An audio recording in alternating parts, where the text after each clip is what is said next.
debido a la contracción del músculo diafragma, el cual provoca una presión negativa para que el oxígeno pueda ingresar dentro de los pulmones.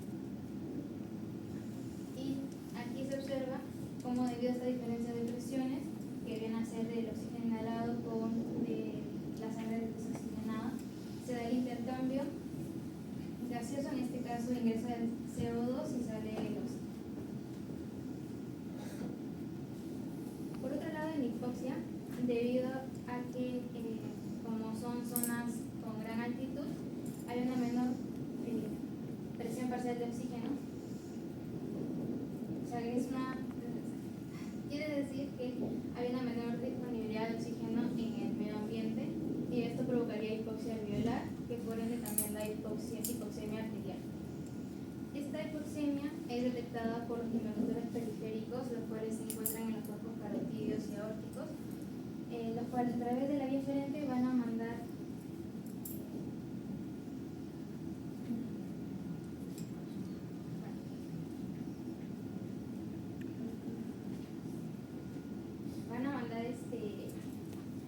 esta alteración al bulbo raquídeo, y esta a través de la vía eferente la va a mandar, va a mandar al bulbo raquídeo donde se centro de integración, y este a través de la vía eferente va a activar mecanismos respiratorios y cardiovasculares. Como respuesta, en el sistema respiratorio se produce la hiperventilación. Esto es debido a que se da un incremento en la frecuencia respiratoria y profundidad respiratoria, con el fin de poder captar oxígeno, o sea, la mayor cantidad de oxígeno posible, y mejorar la oxigenación muscular. Aquí se produce la hiperventilación, y como por efecto, debido a que hay una mayor cantidad de oxígeno que está tratando de ingresar al cuerpo, también va a haber una eliminación excesiva de dióxido de carbono, lo cual provocaría la hipocapnia, y a su vez también habría una menor disminución del ácido carbónico, y esto aumentaría el pH sanguíneo, produciendo una alcalosis respiratoria. Por otro lado, como respuesta cardiovascular inicial, se activa el sistema nervioso simpático, el cual va a liberar neurotransmisores y hormonas para poder preparar el corazón y vasos sanguíneos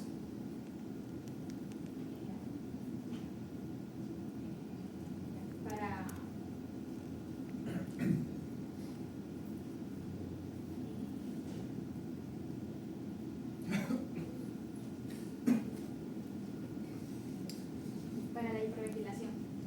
Entonces aquí se da también una frecuencia, un incremento en la frecuencia cardíaca, y también un incremento en el gasto cardíaco, y esto es debido a que hay una baja oxigenación. Entonces, como se busca distribuir la poca cantidad de oxígeno disponible que hay a todo el cuerpo, entonces aquí se produce una vasodilatación que se da en órganos vitales como el corazón y el cerebro, y una vasoconstricción periférica en tejidos menos esenciales, por el momento, que vendrían a ser los músculos y la piel.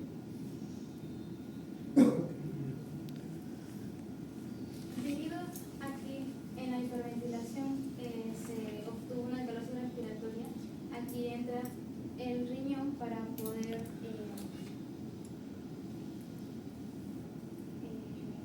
contrarrestarlo, y aquí debido a que la sangre se ha vuelto alcalina debido a la pérdida de CO2, entonces las células del riñón detectan este incremento del pH, produciendo dos respuestas. Una vendría a ser el bloqueo de la reabsorción del carbonato, lo cual provocaría que se pierda a través de la orina, y también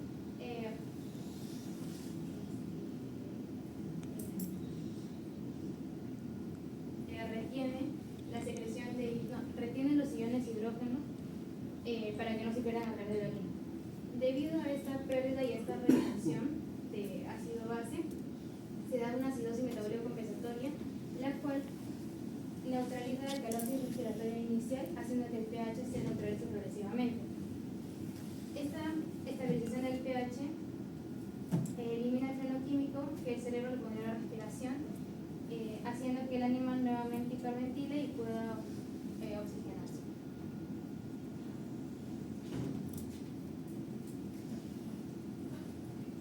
A nivel molecular, aquí se da la producción de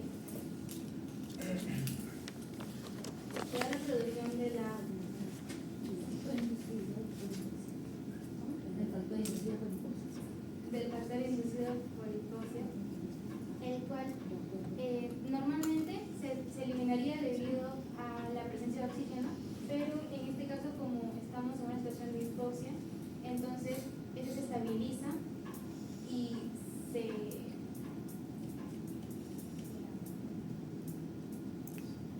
estabiliza y aumenta para así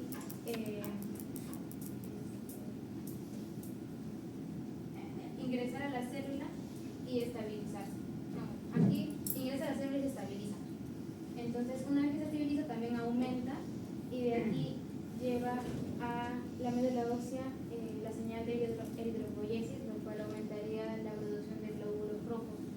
Debido a este aumento, se genera una mayor viscosidad de la sangre, entonces aquí la sangre no podría fluir como normalmente lo haría.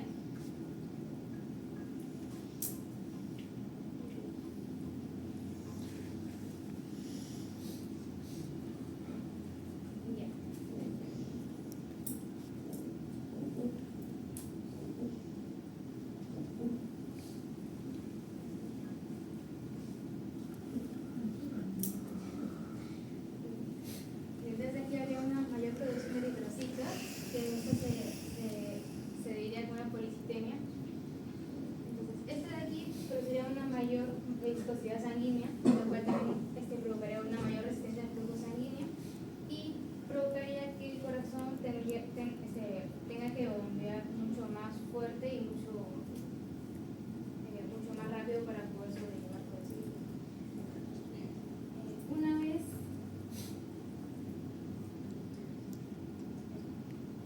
a la vez también se producirá un agotamiento de reservas de hierro.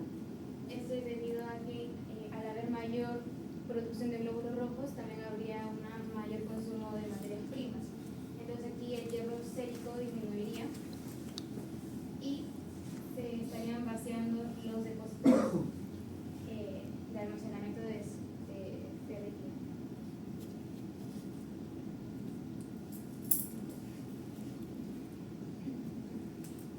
Debido a que no hay oxígeno disponible, entonces no se puede producir una fosforilación oxidativa mitocondrial. Entonces, por esto se aplica otra vía, el cual, por medio del factor HIF1, se produce una glucólisis anaeróbica. En esta se produce una mayor cantidad de piruvato y también la producción de energía. Este piruvato, como no está siendo asimilado, es demasiado, entonces a través de la enzima lactato deshidrogenasa, lactato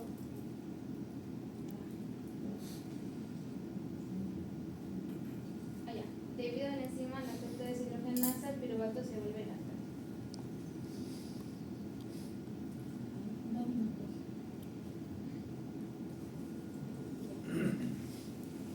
Debido al efecto Bohr, aquí habría un aumento de CO2 y también un aumento del hidrógeno. Entonces, este de aquí produciría una menor afinidad de la hemoglobina por el oxígeno, produciendo que este se libere en los tejidos. Y por eso se ve que la curva se desplaza hacia la derecha.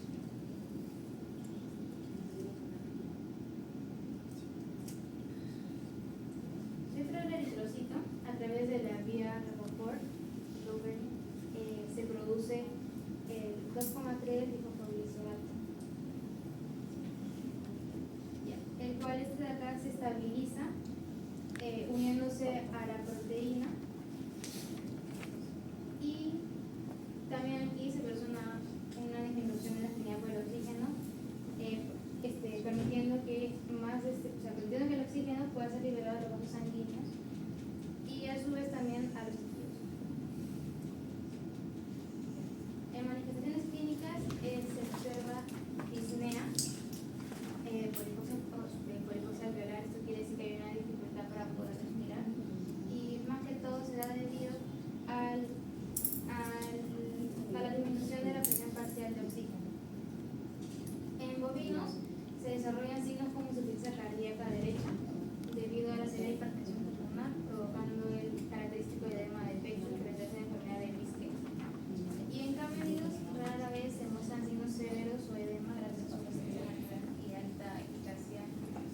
insuficiencia cardiopulmonar.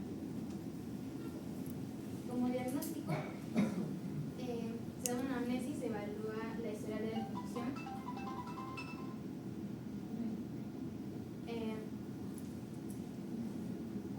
También se observa si tiene una presión arterial pulmonar elevada y se realiza un ecocardiograma. En signos clínicos se pueden observar visualmente edemas en bovinos y rezagamientos en el hato paracamélico. También se da una medición del hematocrito para ver si hay una activación excesiva de la eritropoyetina.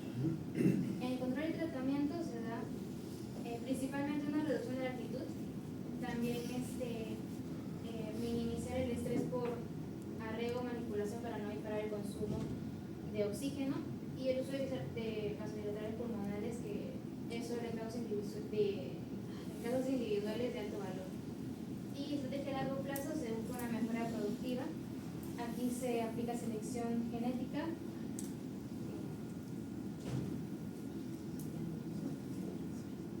Y como conclusión, bueno, la hipoxia hipovárica desencadena respuestas respiratorias, cardiovasculares celulares, las cuales mantienen oxigenación tisular y también presentan homeostasis. Y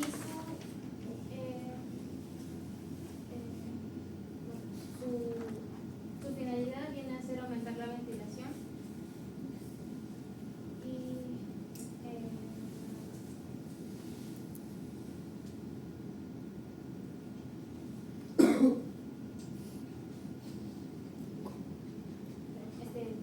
aplicando mediante mecanismos adaptativos como la producción de eritrocitos y cambios metabólicos mediados por el ciclo. Gracias.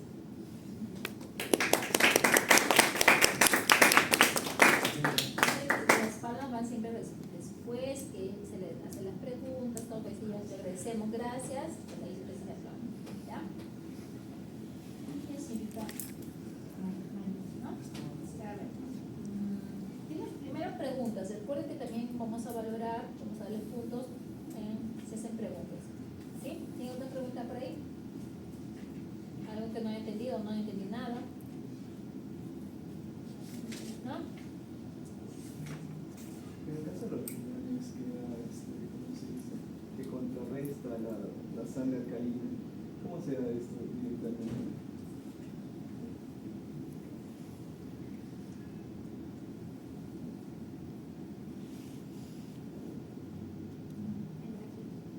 Bien, lo que pasa que debido a que hay una disminución del dióxido de carbono, entonces aquí la sangre está alcalina. Entonces aquí el riñón lo que hace es que sus células del riñón detectan que hay un incremento en el pH, y por esto es de que activa dos mecanismos. Uno es que bloquea la reabsorción de bicarbonato, haciendo que se pueda liberarse a través de la orina, y también retiene los iones hidrógeno para evitar que también se pierdan a través de la orina. Entonces, estas dos, que vienen a ser la pérdida de la base y la retención del ácido, provocan una acidosis metabólica compensatoria, lo cual neutraliza el alcaloide respiratorio inicial y hace que el pH se estabilice. Normalmente hubiera servido si pones la fórmula, ¿no? CO2 agua y viceversa. ¿Más? ¿Alguna otra pregunta? ¿Alguna pregunta? ¿No?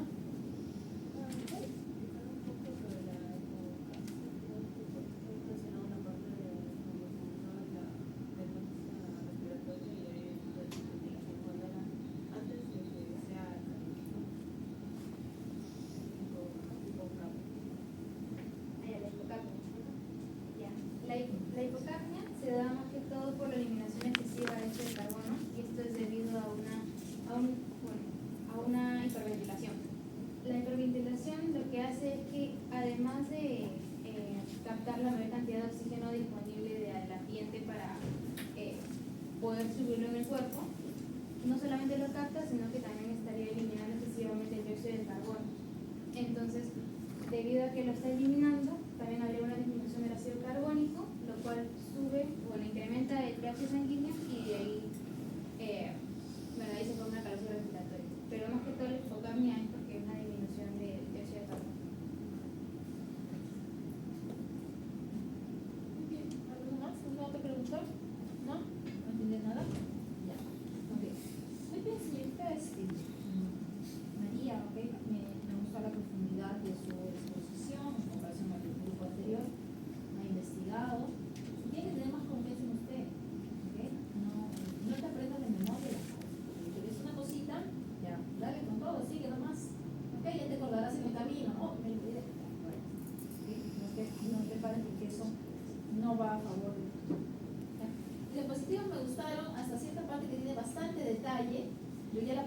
final como que ya decayó, ¿no?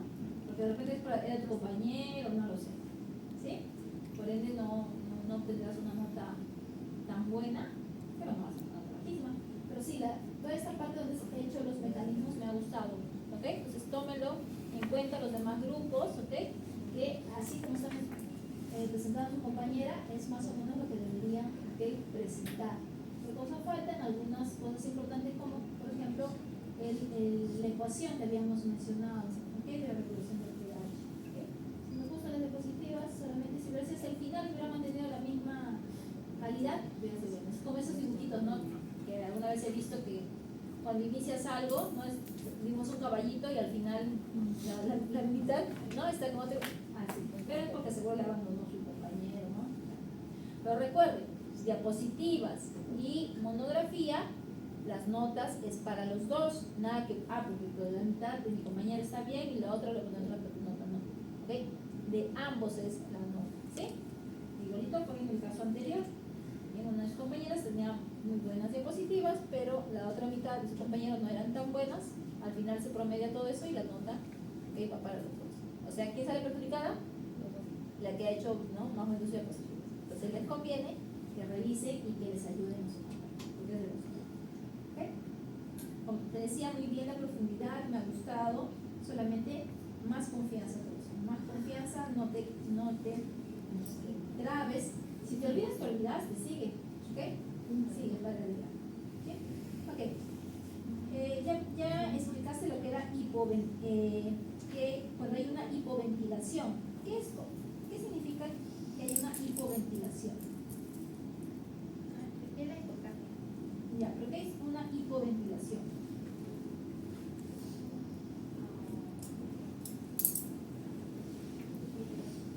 Ya sea el efecto contrario de la hiperventilación. Ya, pero ¿cómo lo definirías? ¿Cómo definirías una hipoventilación?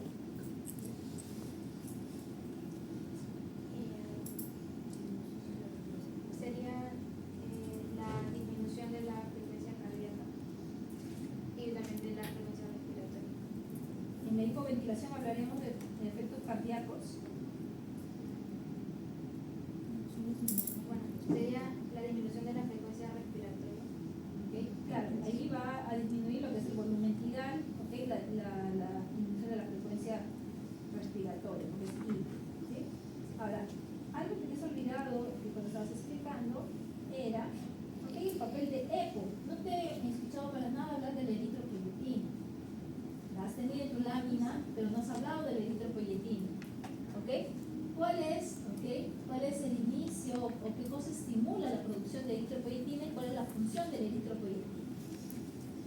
La eritropoyetina viene a ser producida por el riñón. En este caso, estimula la eritropoyetina. ¿Pero quién estimula o cómo es que se va a producir la eritropoyetina? La eritropoyetina se produce de manera basal, sí, pero ¿cuándo se incrementa esa actividad de eritropoyetina? Se incrementa debido a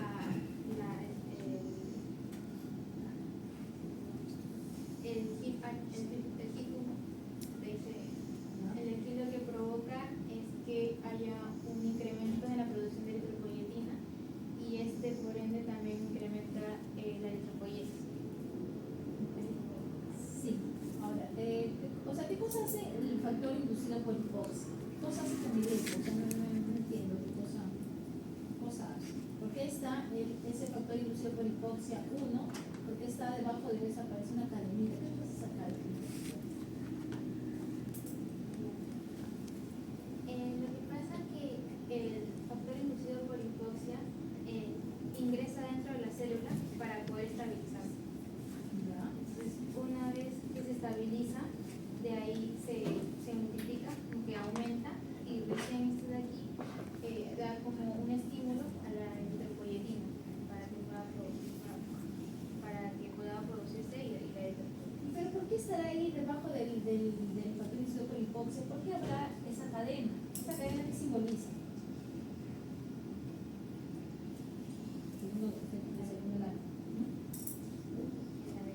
Claro, lo que hace el factor inducido por hipoxia es estimula, ¿ok?, la síntesis del gen EPO. Eso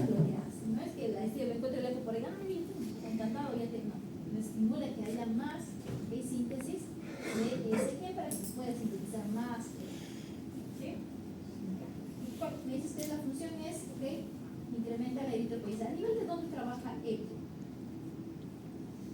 En el riñón. ¿Ya? Se produce en el riñón. Se produce en el riñón. Y de ahí va para estimular la producción de eritropoyesis. Ya, pero en la eritropoyesis, ¿ok? Existen diferentes células. ¿Recuerdas más o menos en qué células estaría trabajando? En trabajar todo. Va a estimular a nivel de todas las células. ¿Se acuerdan cuando veíamos la célula que era el precursor eritroide? Incluso veíamos más, ¿no? La que era, ¿cómo se llama? La precursora de las 3 líneas, ¿se acuerdan? Había una precursora de las 3 líneas, y cuando estas tenían algún daño había una panleucopenia, ¿se acuerdan? Pan de todo, y ahí había 3 líneas, ¿no? Una que era eritroide, ¿se acuerdan? Linfoide, ¿sí? Entonces, ¿a qué nivel? De ahí venía el proeritroblasto, ¿se acuerdan? ¿Sí? Más o menos recuerdas ahí dónde actuaría el EPO.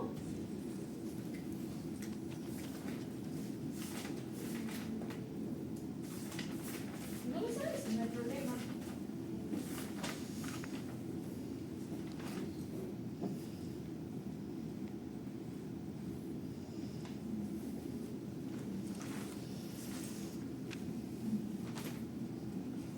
¿No?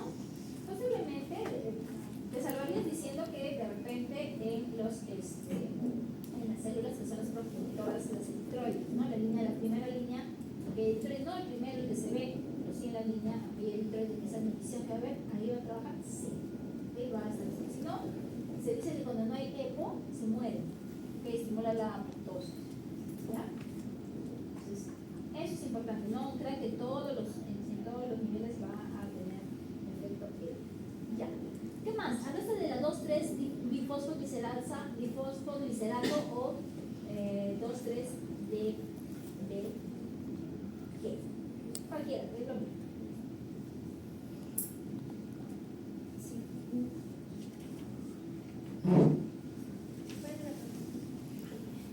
Ok. ¿Dónde se produce? ¿Por qué se produce el 2,3 bifosfoglicerato? En este caso, aquí se produce dentro del glóbulo rojo. Esto se da a través de la vía remotora. Y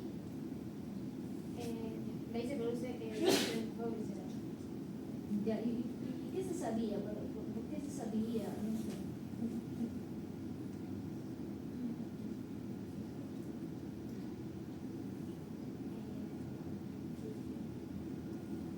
De lo que he estado leyendo, se utiliza más que todo cuando hay exposiciones prolongadas a la altura. Ya, pero normalmente se produce 2,3 bifosfoglicerato, ¿no? Aquí se produce para poder estabilizar la forma T y después de eso que pueda ser liberado de los tejidos. Ya, pero recuerda que el glóbulo rojo, ok, es una célula que no tiene, ¿qué cosa? No tiene núcleo, ¿qué más no tiene? Tiene mitocondria. ¿Cómo tiene energía el glóbulo rojo? Por medio de la glucólisis.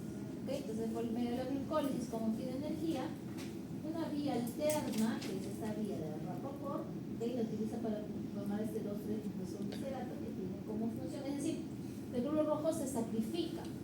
Podría producir energía, ¿okay? Pero se sacrifica ¿para qué? Para ayudar a cumplir la función de la hemoglobina, que es de transportar y dejar, ¿no? Y dejar el oxígeno, ¿sí? Entonces va por el lado energético. ¿Ya? Ok. ¿Qué más había visto?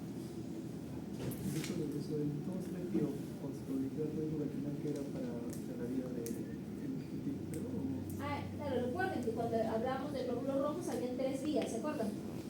¿Sí? La glucólisis, ¿ok? Y una de esas vías que la vía de las pentosas, y la otra que ¿cómo se llama? Se desviaba, ¿ok? Era la de Rapoport, ¿ok? Esta era Rapoport y producía este 2,3 bifosfoglicerato. Este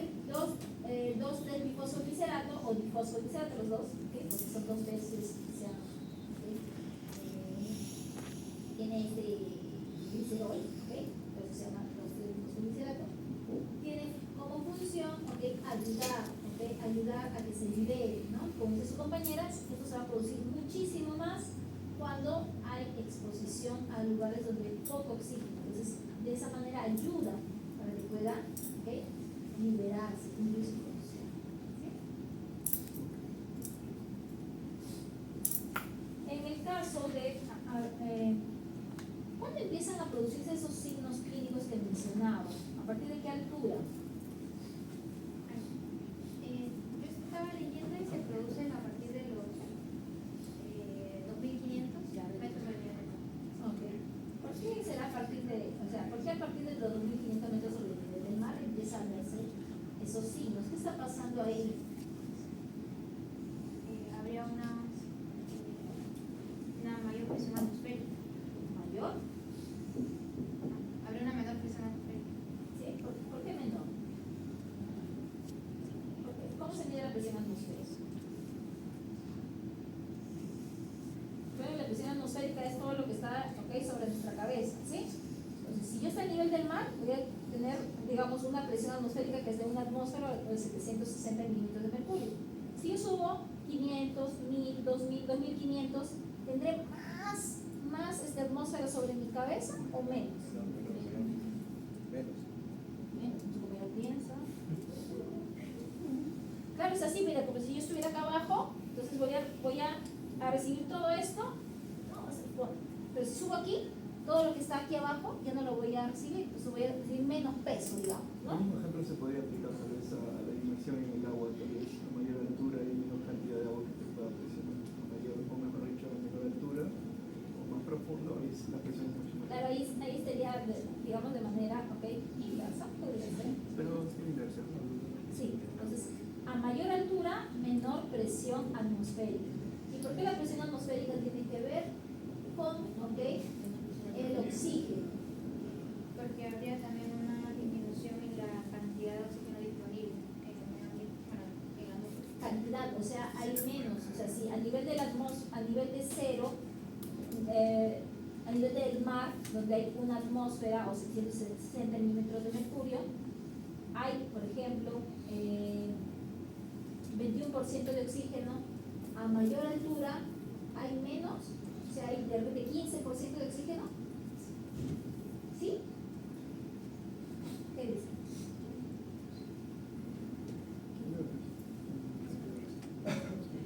¿Okay? Lo que hay, ¿okay? No es menor cantidad. Recuerda que los gases, ¿okay?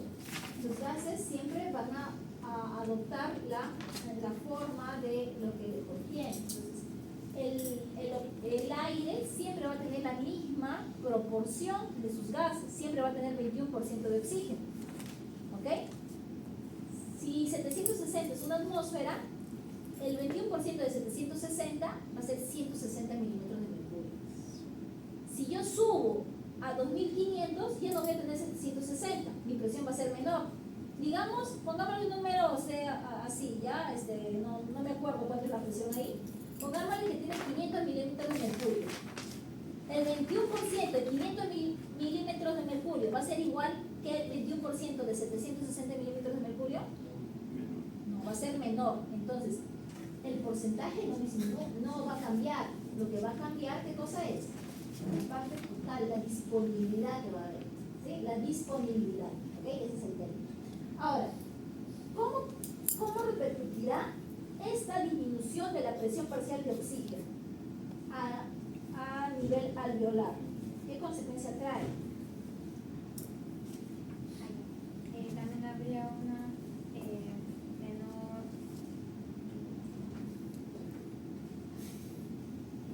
menor presión, pero a nivel alveolar, o sea, no ingresaría fácilmente ¿A dónde ingresaría más? a los alveolos.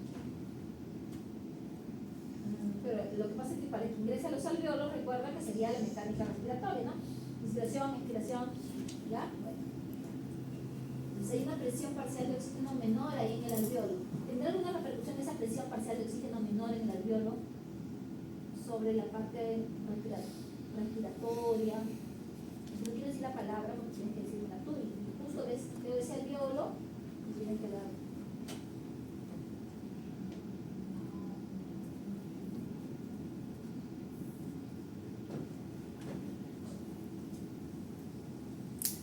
¿Qué proceso se da en el alveolo? ¿Repercutirá esta disminución de la presión parcial de oxígeno en el intercambio gaseoso o no?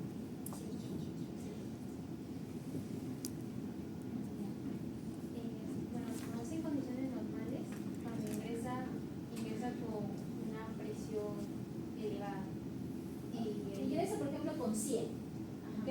Y después, cuando estamos a más altura, digamos que está con 90, ¿ya? Pongámosle un número. ¿Tendrá alguna repercusión esta disminución a 90? Sí. Lo que pasa es que yo estaba viendo que cuando ingresa de la atmósfera es alto y de la sangre no oxigenada viene a ser una presión baja. Entonces esta diferencia de presiones hace que suceda el intercambio y pueda ingresar CO2 y salir oxígeno. Entonces, si es que es una menor cantidad o una menor presión de oxígeno, entonces no ingresaría tan fácilmente al alveolo como entonces Eso, ahí te faltó de repente complementar tu respuesta, que está bien, ¿ok? Hablar acerca de, ¿ok? Lo que es no es que por ser oxígeno, por ser CO2 van a pasar. Recuerda que ellos, por ser gases, van a tener un transporte pasivo a través de la membrana respiratoria. Si es transporte pasivo, es que van a favor de la gradiente. Si van a favor de la gradiente, va a significar mucho la gradiente que va a existir, la diferencia que va a haber entre uno y otro. Entonces, viene en sangre una presión parcial de oxígeno de 40, pero si es que en el alveolo hay 100, hay una diferencia de 60, pasará.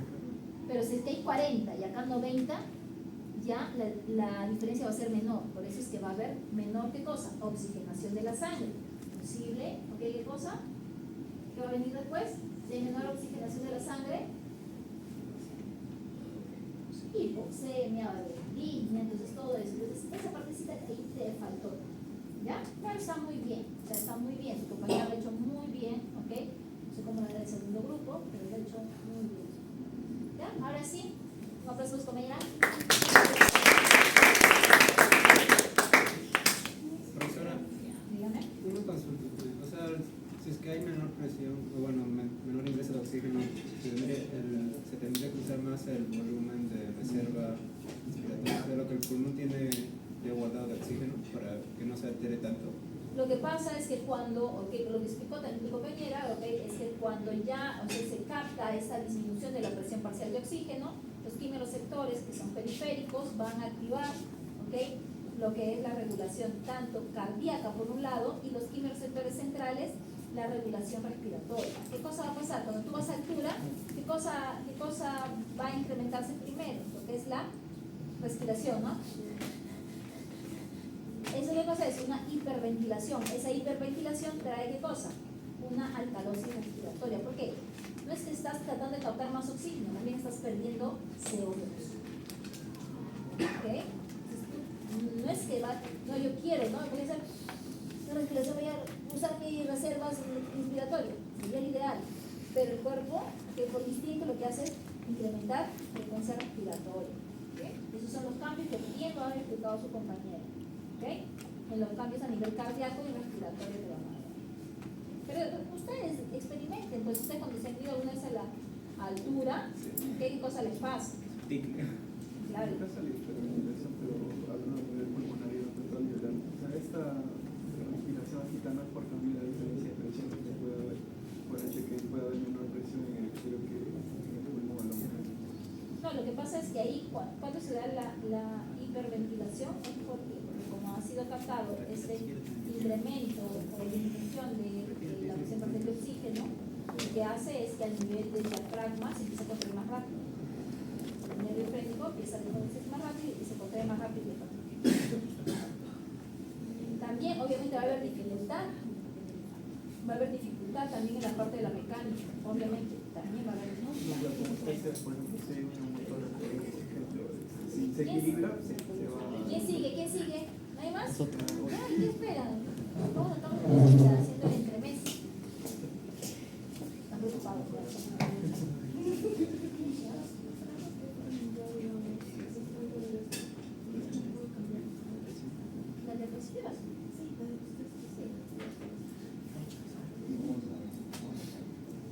Sí, o sea, en el caso de neumotaras es otra cosa, pues, ¿no? En el caso de neumotaras estamos hablando de la disminución o de la pérdida de la presión negativa. Claro, porque se equilibra con la del exterior. Claro, ahí ya está colapsado tu pulmón. Pero por eso decía, ¿no? En el caso de que pues, no haya nada, pero pues, digamos que hay menor presión en el exterior y mayor en el interior, como se decía, porque ahí de concentración el aire va a estar saliendo, o sea, donde hay menos, bueno, tal vez lo asociado un poco a la estación, o sea, se retira Claro, mucho más también rápido. todo se integra, ¿ves? Parece que todo se integra. A ver quiénes son. Ahí lo veo.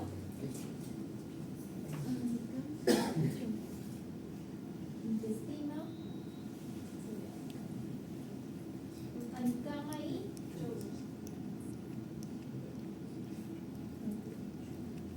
ok, igual tienen 12 minutos. Ok. Puede, ¿cuántos hay?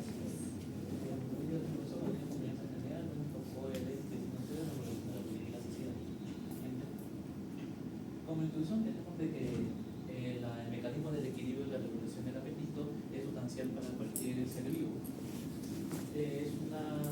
No solo depende de la saciedad del apetito, sino también depende, no depende de la saciedad del apetito, de los nutrientes, sino también de la complejidad que existe entre la neurotransmisión del intestino y el cerebro. Tanto así que tenemos las hormonas intestinales, tanto como la grelina, que es la que genera esta búsqueda de alimento, la leptina, que sería el inhibidor de la grelina para dejar de buscar alimento, y la CCK, que es para el apoyo de la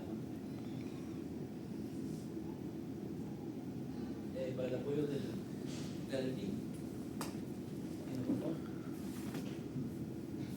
Como en intestino cerebro tenemos de que es un sistema complejo bidireccional que manda la información de intestino a cerebro y del cerebro a intestino sucesivamente. Como vía de comunicación tenemos las vías neuronales, como el nervio vago, que manda la información desde el gastrointestinal hacia el cerebro. Endocrinas, como las hormonas, que ya los he mencionado, inmunológicas y humorales. También tenemos otras partes que participan en esta interacción, como el sistema nervioso central, el sistema nervioso entérico, el sistema nervioso autónomo y el eje hipotálamo hipófisis anular. Como concepto que el apetito es el deseo fisiológico de recuperar energía, lo cual nos lleva a nosotros estar en una búsqueda de este mismo alimento. Y tenemos también lo que es la saciedad, que es lo contrario al apetito, que es señales que inhibe este mismo hambre cuando el cerebro ya se siente saciado desde el mismo gasto intestinal, mandando hormonas al cerebro para decirles que ya fue suficiente y pueden parar de buscar alimento. El hipotálamo tenemos que participa en lo que son el núcleo arcuata, que de aquí va direccionado hacia el núcleo ventricular, y entre estos dos, más o menos aquí se encuentra el núcleo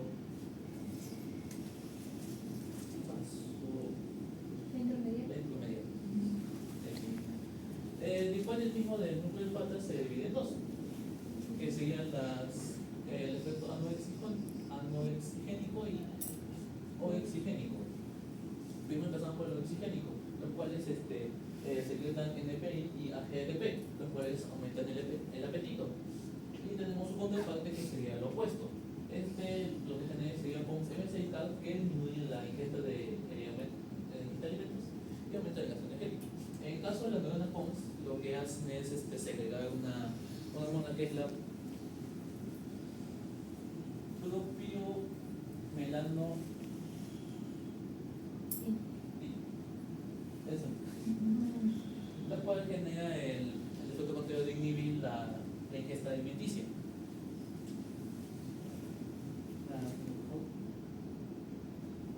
Empezamos con las hormonas, con la grelina. En esta parte tenemos que la grelina es un péptido de 28 aminoácidos, el cual es segregado por las intestinales de las células neuroendocrinas de tipo X y A. Generalmente siempre se agregan en el estómago, que es el principal, pero también se han encontrado que está en el páncreas, el intestino, el riñón, en la hipófisis, en el corazón y en los testículos, la cual es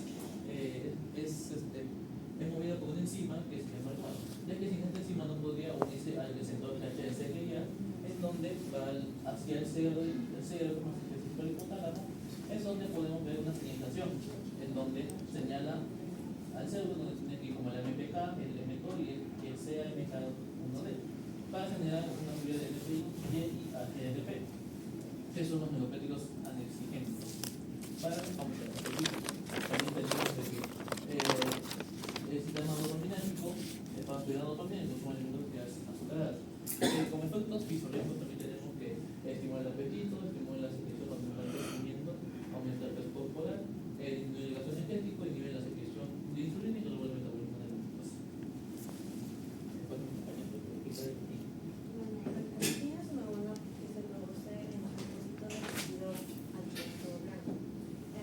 Su concentración prácticamente va porque la harina aumenta, su expresión aumenta proporcionalmente con la cantidad de grasa corporal almacenada. Ya.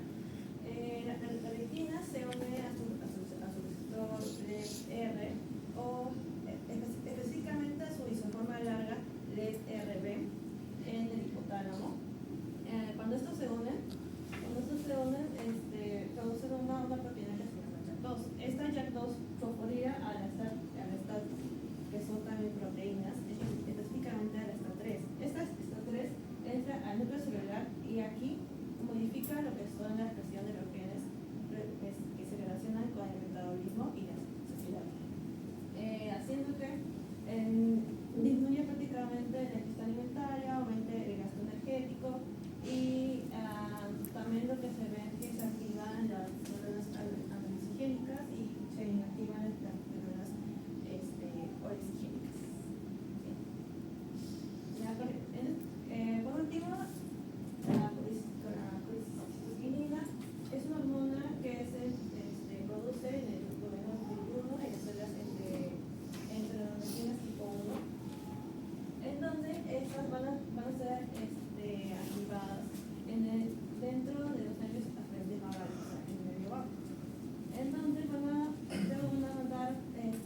se van a unir en su receptor CCK1R, en donde estos van a llevar una señalización al cerebro o al núcleo del feto solitario, y después van a ir al hipotálamo, en donde en el hipotálamo ahí se va a dar a activación de las neuronas anexigénicas, haciendo que se aumente la saciedad, disminuya el apetito y también disminuya lo que es la ingesta alimentaria.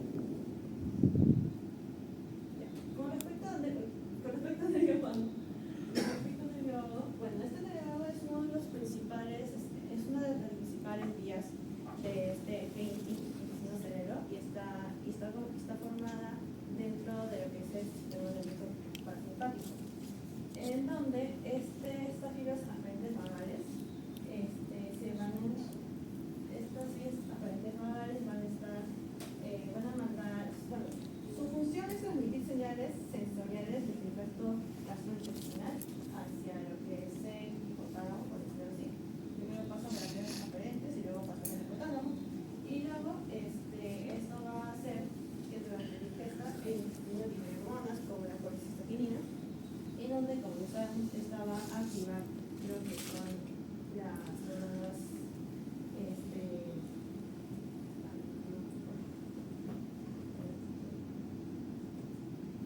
las que prácticamente disminuyen la ingesta alimentaria y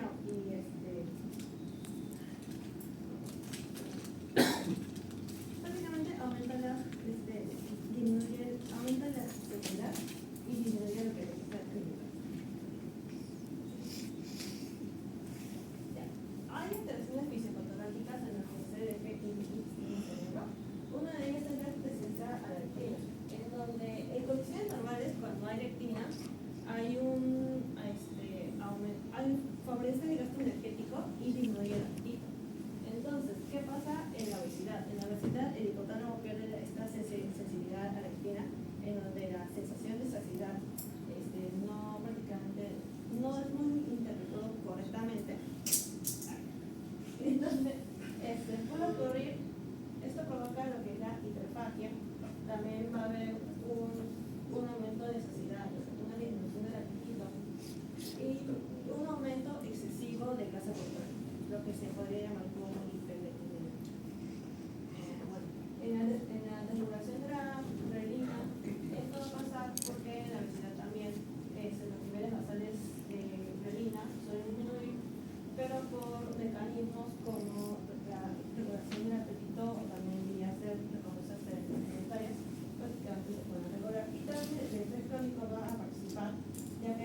cuando en las vías nerviosas terminales intestinales hay un aumento de excitabilidad. Esto va a provocar que estímulos normales como la distensión, desvío intestinal o el simple tránsito de alimentos provoque una percepción de dolor. Y esto también va a estar asociado a lo que son los neurotransmisores como la serotonina, que prácticamente regula la motilidad intestinal y la transmisión del dolor. Y así también va a liberar lo que son los mastocitos y células inmunitarias como histamina y interleucinas. Son funciones. El cerebro se sucede con la emocional, para la regulación energética, toxicidad energético. Hay hormonas como la grelina, leptina y colicistocinina, porque participan en la ingesta alimentaria. Y asimismo, el nervio va como una función esencial en la creación de información, desde la comunicación intestinal hacia el cerebro.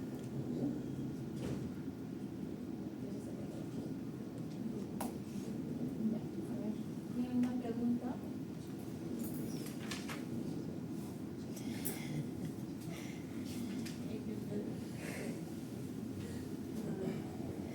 En estos casos que hay un daño en el hipotálamo, ¿qué hormonas se pueden ver afectadas?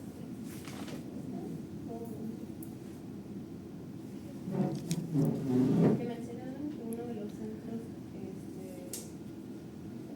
el hipotálamo, ¿no? Uno de los centros protagónicos de la cuarta de todo. En el caso del número cuarto, que es el sistema generador, aquí va a haber los dos principales tipos, génico y el oligogénico, que básicamente el oligogénico va a estar conformado por las hormonas que son las griega y la proteína griega y la proteína terapéutica. Y si hay una alteración ahí, entonces lo que va a pasar es que estos dos básicamente se relacionan con el orina. Va a haber una disminución de la porque esto aumenta y también lo que la ingesta alimentaria. Pero creo que cuando hay infecciones, por ejemplo, en alguno de sus núcleos, podría darse una hepatitis. O sea, por ejemplo, si se daña, por ejemplo, el centro del hambre, ¿qué podría pasar?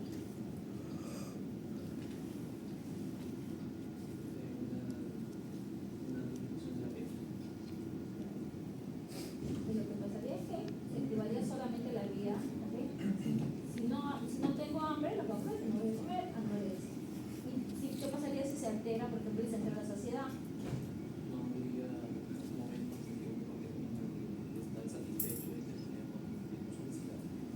Ya, se llamaría una hiperfagia, ¿no? Una hiperfagia, ¿no?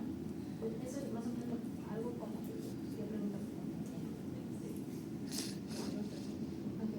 Me parece bonito sus diapositivas, me gustaba este porque sí se va a ver aquí los receptores. Sin embargo, no han mencionado todo, ¿no? ¿Qué es el NPI? El neuropeptidogeno, ¿no? Y el AGRP. Solamente sabía que era una proteína relacionada con la ¿qué significaba exactamente? ¿Qué será? Es el vector relacionado con el adulto, se llama eso. ¿Ok? POM, ya dijeron que era POM. ¿Ok?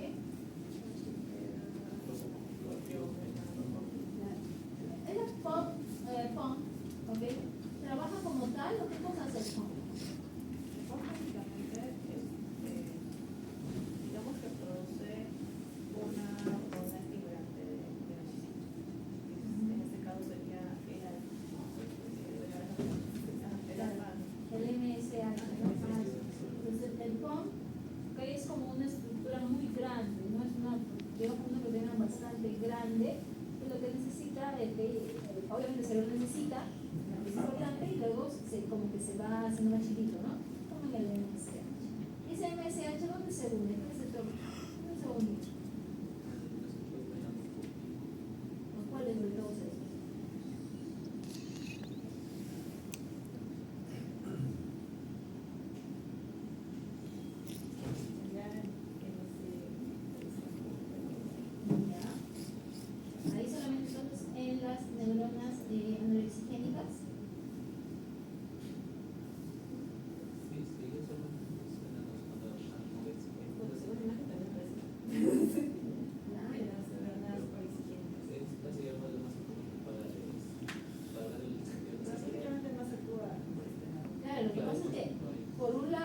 va a estimular de repente, va a estimularle, pero ahorita va a inhibirlo.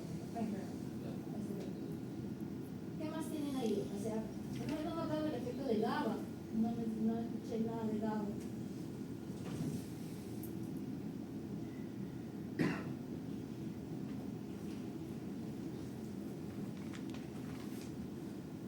Por lo que habíamos investigado, la dos partes que podemos, la reducción de alta MSH, puede ser lo más importante en nuestra parte.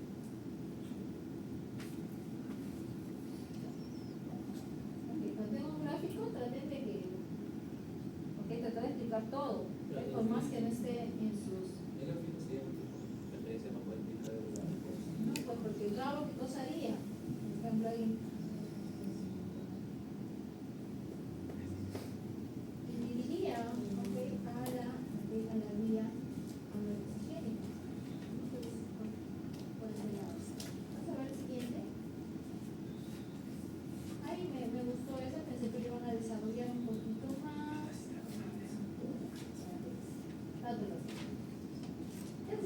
Con esos perritos que ponen ahí, ¿de qué sirve?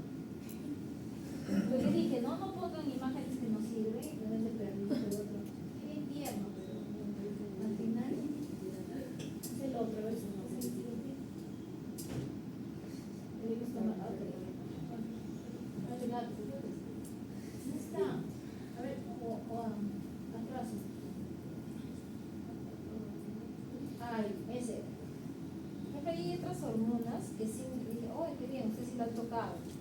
¿Ok? Por ejemplo, el GLP, el PTOY. ¿Qué pasa con esas hormonas? ¿Dónde se producen GLP y PTOY?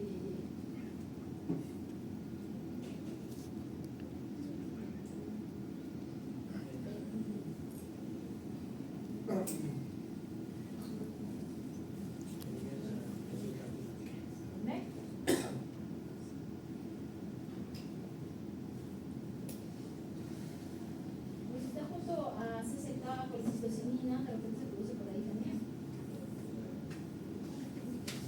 No se produce. Claro, el intestino, que se llama las incretinas. Las incretinas, que son están siendo producidas por las mismas células ahí en la mucosa, son células endocrinas. ¿Saben más o menos para qué sirve GLP, PTOY?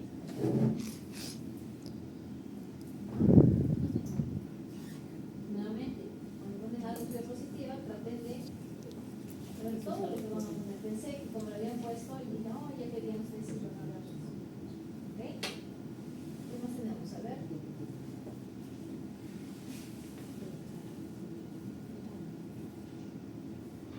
¿Qué es el efecto? No mencionan tampoco. Ahí está, ¿no? La microbiota. ¿Qué efecto tiene la microbiota o cómo trabajaría la microbiota en este?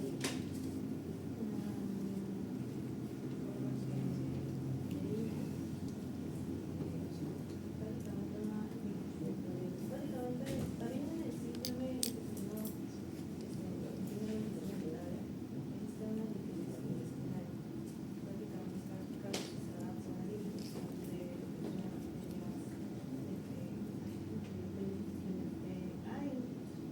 que benefician lo que son la producción de ácido graso en el corazón y prácticamente esto hace que tenemos estoy considerando la permeabilidad intestinal y haciendo que pase a lo que son las toxinas, prácticamente siento que se altere, por ejemplo, el pico de no ayuda a un equilibrio. Esa alteración de la microbiota, recuerden que lo mencioné en su compañera. ¿Cómo se llama ese desequilibrio de la microbiota? ¿Lo dijo ahorita? ¿No escucharon? Una disbiosis, ¿no? Se llama disbiosis. ¿Okay? Muy bien, ok, sí, ok, está muy bien lo que ha mencionado acerca de la disbiosis. Solamente para, ya mencionaron el efecto de la CCK.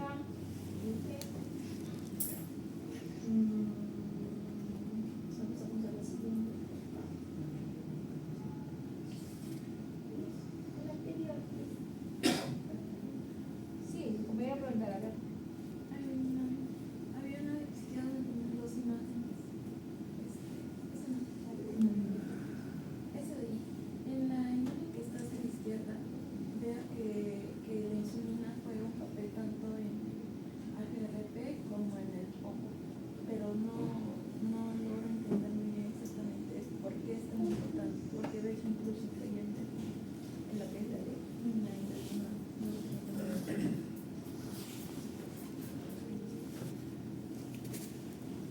Bueno, en este caso, la insulina que está haciendo aquí es integral AGRP y aquí está yendo para el museo. Se refiere también de que es importante porque es lo que también, como generalmente la también se puede hacer el efecto reverso, ya que si en ese se puede tener una resistencia a la insulina, o sea que no le bien le tenga AGRP.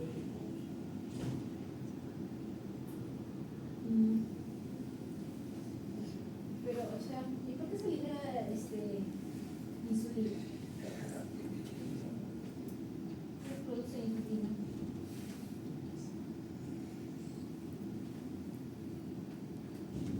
¿No? ¿Qué produce insulina? Son plantas, yo lo creo. ¿No? ¿Qué produce? ¿Qué produce? ¿Es endocrina o exocrina?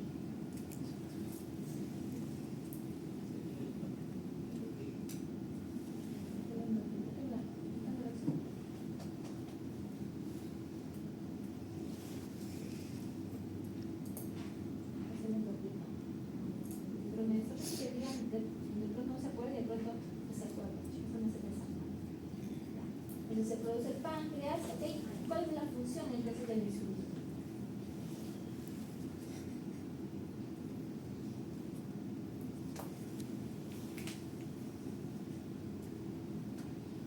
El sistema SE, pues era algo, ¿no? Con la parte energética.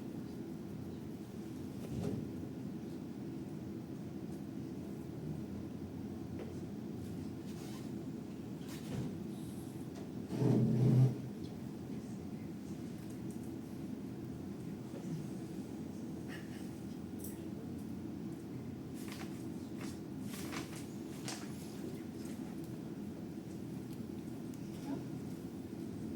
¿Cuándo se libera insulina? Claro, ¿cuándo hay insulina normalmente?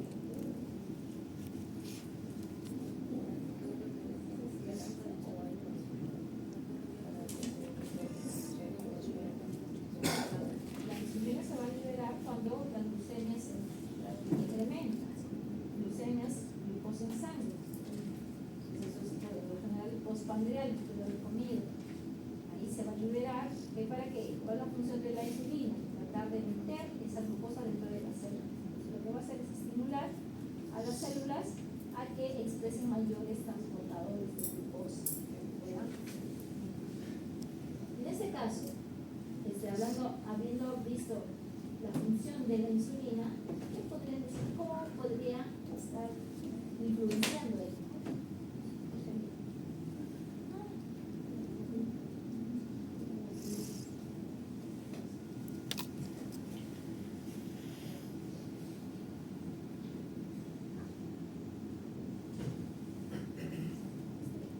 Que no me deja ver, pero seguro la insulina está. ¿La insulina qué va a estimular? ¿A cuál de las dos? ¿A cuál? Ya, ¿por qué estimula la analítica?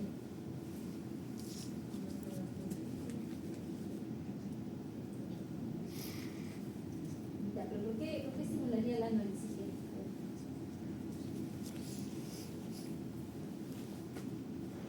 No el efecto, sino por qué la sería estimulada.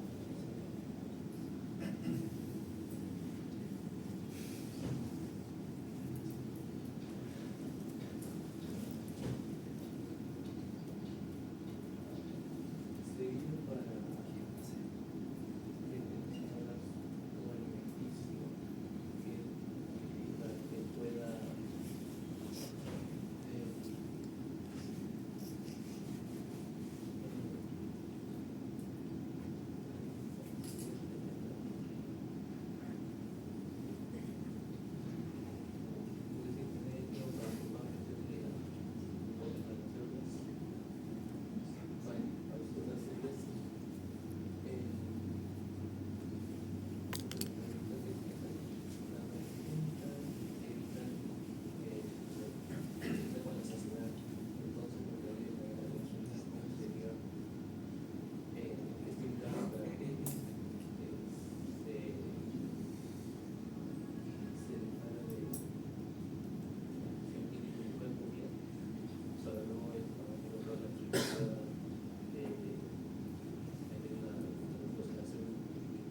cuando los niveles de glucosa son altos, se libera insulina, entonces la insulina lo que está diciendo es que ya basta, ¿no? Tiene que estimular inhibir al hambre, estimular a la saciedad, cuando te estimula al centro de la saciedad, ¿por qué? Porque ya hay niveles altos de glucosa. ¿Sí? Ya. Ok, vamos a dejarla ahí. Justo voy a alcanzar exacto para el otro. Así paramos con ella, por favor.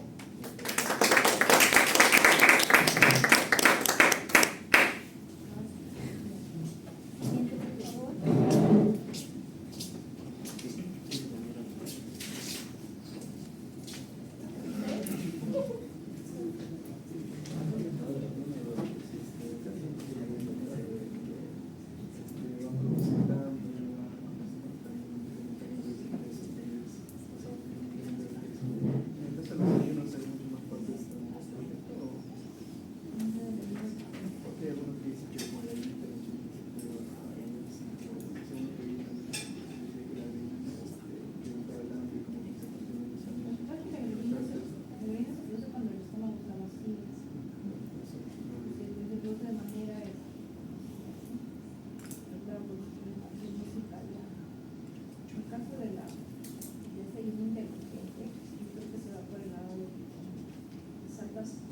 Esa periodicidad que tiene la grelina, si sacas el desayuno, la próxima que te va a dar hambre, la próxima va a ser ¿cuál? El almuerzo. Por eso, te salta eso para que el ayuno intermitente lo que dice con agüita, ¿no? Sí, pero nada, ¿ok? De lo que es sol. Pero no es que la grelina te va a engordar, no, es que la grelina estimula al centro del hambre.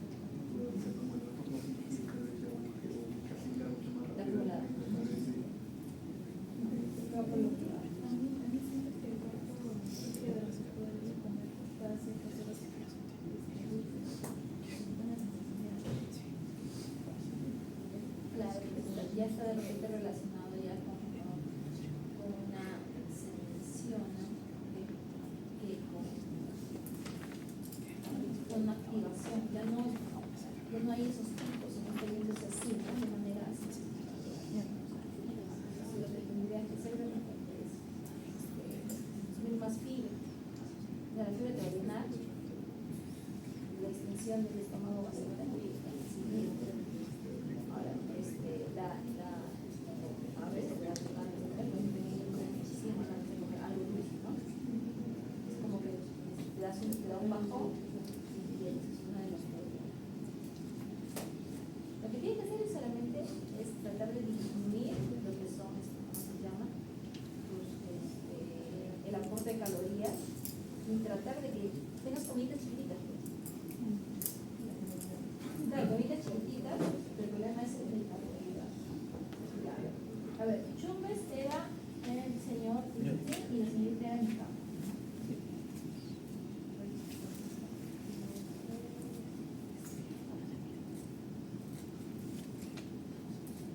Pues ahora estamos con nuestra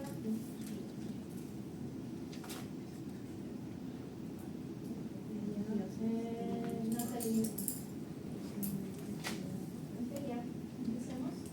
Buenas tardes, profesor y compañeros. En esta oportunidad, mi compañera Viriano y quien les habla, Natalia Cobeca, les estaremos presentando nuestra exposición acerca de la respiración del equilibrio ácido-base en rumiantes prehistóricos. Bueno, empezando por la introducción, el equilibrio ácido-base es un proceso importante ya que se encarga de regular la concentración de iones de hidrógeno en los fluidos corporales, siendo bastante importante para lo que es la homeostasis, que como ya sabemos es el equilibrio del medio interno en el organismo. Bueno, en los rumiantes este equilibrio es bastante importante debido a la fermentación microbiana que se va a realizar en el rumen, la cual va a producir grandes cantidades de ácidos orgánicos. Es por ello que el organismo cuenta con mecanismos fisiológicos especializados que van a evitar las alteraciones como la acidosis metabólica. Bueno, continuando con la fermentación ruminal y la producción de ácidos, es importante primero entender qué es lo que sucede fisiológicamente en el rumen. Bueno, en el rumen va a ocurrir un proceso metabólico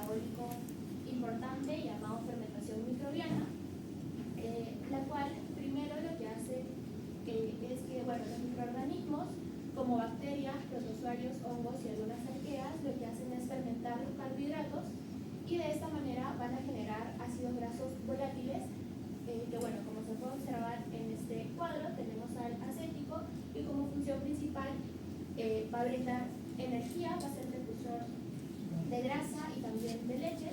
Tenemos al ácido propiónico que va a ser precursor de glucosa y al ácido butírico que se va a encargar de brindarle energía al tejido epitelial del rumen y también va a ser precursor de cuerpos cetónicos.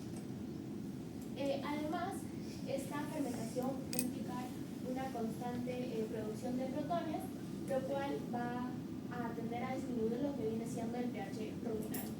Bueno, como factores que influyen en la producción de ácidos tenemos el tipo de dieta, también está el tamaño de partículas, por ejemplo, partículas más pequeñas van a brindar una fermentación más rápida, la frecuencia de alimentación, raciones más frecuentes mantienen el pH más estable, el pH ruminal, que el óptimo es de 6,0 a 6,8, pH bajo, y también tenemos la población microbiana y los aditivos y tampones.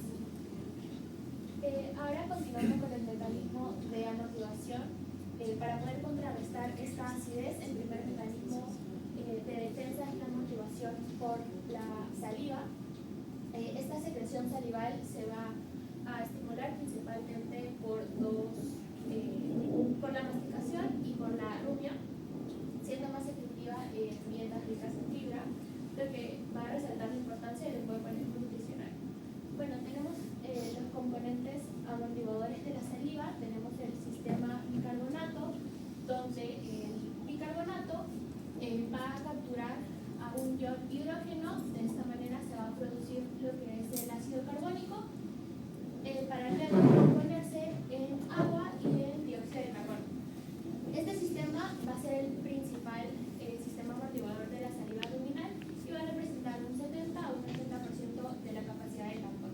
Después tenemos al sistema fosfato, donde el fosfato monohidrogenado más el ion hidrógeno va a dar como resultado al fosfato dihidrogenado. Este sistema va a aportar una capacidad de tampón adicional, especialmente cuando el pH ruminal tiende a disminuir. Y por último tenemos a las proteínas y fosfoproteínas, donde las proteínas salivales van a aportar grupos químicos como grupo amino o grupo carboxilo, por ejemplo, donde pueden aceptar o pueden donar protones, contribuyendo así al efecto amortiguador. Muy bien, seguimos con el reciclaje de la urea. Lo que sucede en esta etapa es que luego de haber entrado el alimento rico en carbohidratos, ¿sí? Luego de la degradación también por los microorganismos ruminales, estos van a generar amoníaco, ¿sí? Pero lo que se busca acá es la captación del nitrógeno, ¿ok?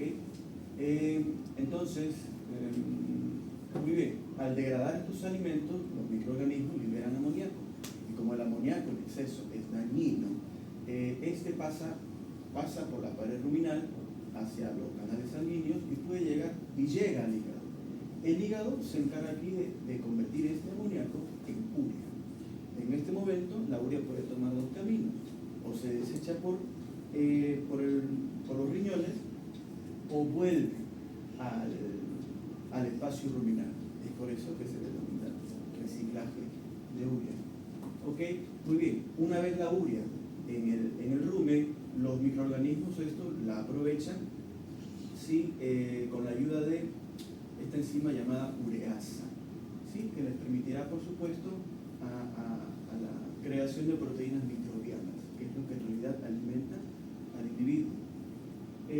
Pero a su vez sigue liberando amoníaco, y eso es un ciclo que se repite y la urea se recicla. Muy bien. Ok. Esto permite, por supuesto, mantener los niveles de pH adecuados, ¿sí? Ok. En cuanto a la regulación respiratoria, muy bien, para empezar, el sistema respiratorio se encarga, puede ser regulador principal del control del equilibrio del pH, no solamente del rumen o no solamente del sistema respiratorio, sino de todo el individuo. ¿Qué pasa? Acá se excitarán o se inhibirán la acción de los quimioreceptores, ¿sí? Los cuales, dependiendo de la cantidad de dióxido de carbono que haya en la sangre, si se activan estos quimioreceptores, existirá una hiperventilación. ¿Sí? Lo que se busca es eliminar la mayor cantidad de dióxido de carbono en sangre. Entonces el animal respira más rápido. De existir una alcalosis, es decir, que hace falta dióxido de carbono, muy bien, el animal se encargará, en el animal se observará una hipoventilación, es decir, la frecuencia respiratoria va a disminuir. Eso para equilibrar la cantidad de, los valores del pH. Pero ¿cómo trabaja esto con el rumen y todo lo que sucede dentro de ello? El rumen se encarga prácticamente de darle bastante trabajo a este sistema respiratorio, porque en el rumen también se libera bastante dióxido de carbono, que será liberado a través de la sangre hacia todo el cuerpo, ¿no? Entonces, conforme a la cantidad, o se inhiben los quimioreceptores ubicados en el sistema. Tenemos por supuesto quimioreceptores centrales y periféricos. Los centrales se ubican en el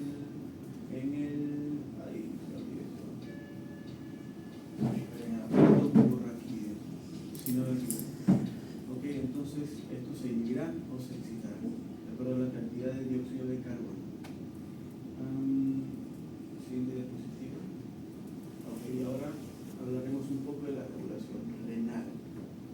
A ver, todo esto empieza en el glomérulo, ¿sí? En el túbulo proximal. Empezaremos por una molécula de dióxido de carbono que reacciona con una molécula de H2O, agua, y también por el apoyo de la enzima anhidrasa carbónica se liberará un protón de hidrógeno. ¿Sí? Los protones de hidrógeno, de acuerdo a su cantidad, determinarán en qué nivel de pH se encuentra el organismo. Entonces, ya, se libera un protón de hidrógeno. Ese protón de hidrógeno sale por el intercambiador sodio-hidrógeno, sodio-hidrógeno por aromas hidrógeno de TPasa hacia el lumen tubular. En el lumen tubular se va a encontrar con el bicarbonato, ¿sí? Al encontrarse reaccionarán para formar el ácido carbónico, el cual se seguirá degradando hasta producir dióxido de carbono otra vez y agua como residuo. Este dióxido de carbono regresará a las células, ¿sí? Regresará a las células para formarse nuevamente como bicarbonato. ¿Ok? Aquí, en esta etapa, la que acabo de describir, es el reciclaje del bicarbonato, ¿ya? Y por cada protón de hidrógeno se mantiene una molécula de bicarbonato. Acá hablamos de reciclaje. Luego hablaremos de una etapa importante, que es de la excreción del amoníaco. El amoníaco, al estar libre también en los túbulos distales, se va a encontrar también con, déjenme acordarme de esto, ya, la excreción del amoníaco. En esta etapa también se surgirá la formación, esta vez sí, de nuevas moléculas de bicarbonato. Acá sí se sintetizarán las moléculas de bicarbonato, pero ¿cómo? Primero, la glutamina. Bueno, empieza todo por la desaminación de la glutamina, por enzimas como la glutaminasa, etc., ¿no? Entonces, esta glutamina, ya desaminada, produce como residuo al alfa-cetoglutarato, si no me equivoco, ¿ya? Más 2 moléculas de amonio. Ok, en este momento se separan el camino de las moléculas, ¿sí? El alfa-cetoglutarato entrará al ciclo de Krebs y una vez hecho todo el proceso dentro de la célula, por supuesto, se liberarán 2 moléculas de bicarbonato, ¿sí? Esto sí es ganancia neta, ahí sí se gana. Pero ¿qué pasa con el amonio? El amonio el amonio sale al, a ver, ¿sí? Sale a los torrentes sanguíneos, si no me equivoco, y se encontrará con el protón de hidrógeno que quedó libre. ¿Ok? Este protón, no, perdón, me equivoco. Ya tenemos a las dos moléculas que sobraron del amonio. ¿Sí? Este amonio pasará a nivel sanguíneo y se encontrará con el amoníaco. Este amoníaco, digamos que le roba un protón de amonio para volverse amonio. Y el amonio, sí, en este caso podríamos decir que funciona como el camión de basura del amoníaco. Entonces, este sí sale por la orina. ¿Ok? E igual, el proceso sigue y sigue y sigue. Por supuesto, ya que hablamos de protones de hidrógeno, que hemos dicho que de acuerdo a la cantidad de protones de hidrógeno, se ven los niveles de pH, ¿no? Acá se mantendrán, por supuesto, se mantendrán los niveles de pH sanguíneos dentro de los rangos fisiológicos. Y así obtener un equilibrio plasmático. Bueno, eso creo que sería todo. Ok, nosotros nombramos compañeros, vamos, la próxima semana vienen sus preguntas, ¿ya?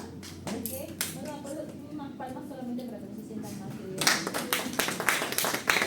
Preguntas, ya, a ver, las dos preguntas que tienen para su paso es, rápidamente,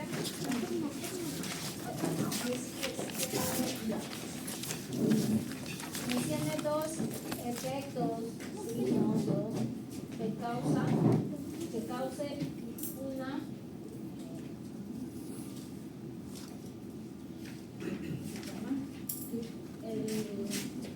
la disminución de la presión atmosférica. Una que vi, Dos signos clínicos, dos alteraciones producidas por la disminución de la presión atmosférica.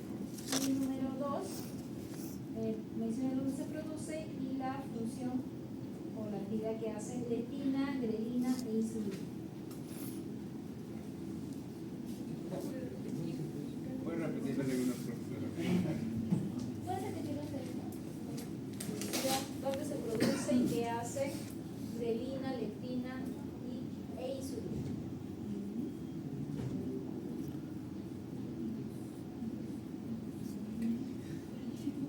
Rápidamente, por favor, que ya se tengo que dar.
muy bien, ya se puede ayudar.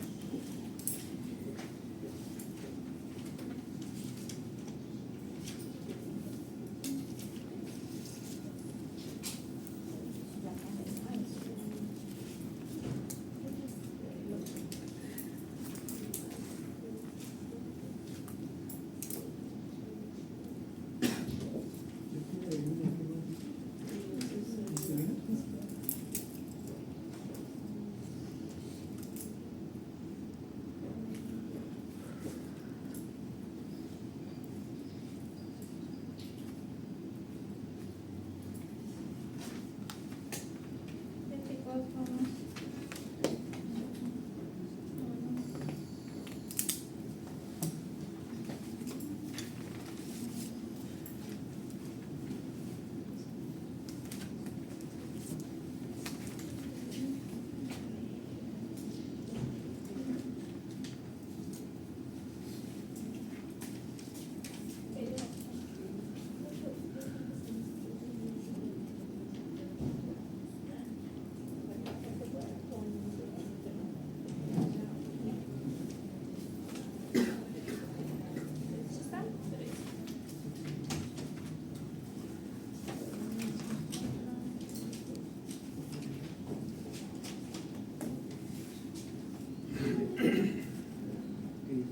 Entonces, chicos, tiene que hacer su necropsia, por favor.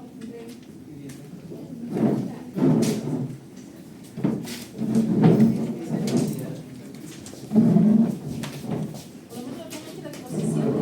Es 4 de Ah,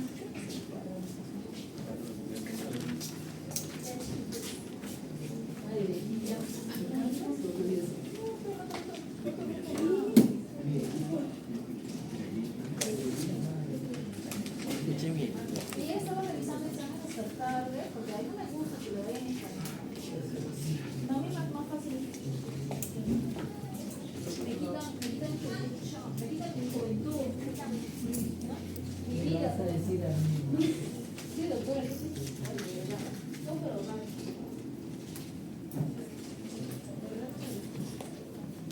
Ni siquiera está en orden. Debe ser 1, ¿no? 1, 2, 3, el 11, 20. ¿Qué podemos decir?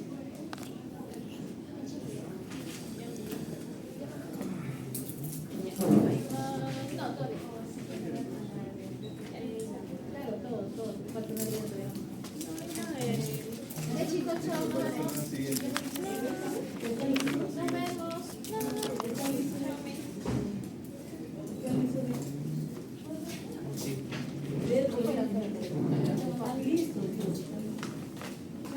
No les veo con cosas. Te pones eso en el golpe también. ¿No?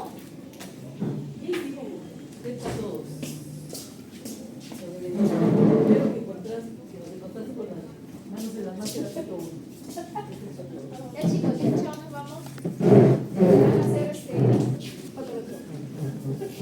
Vamos a hacer otro. traído y que se comida.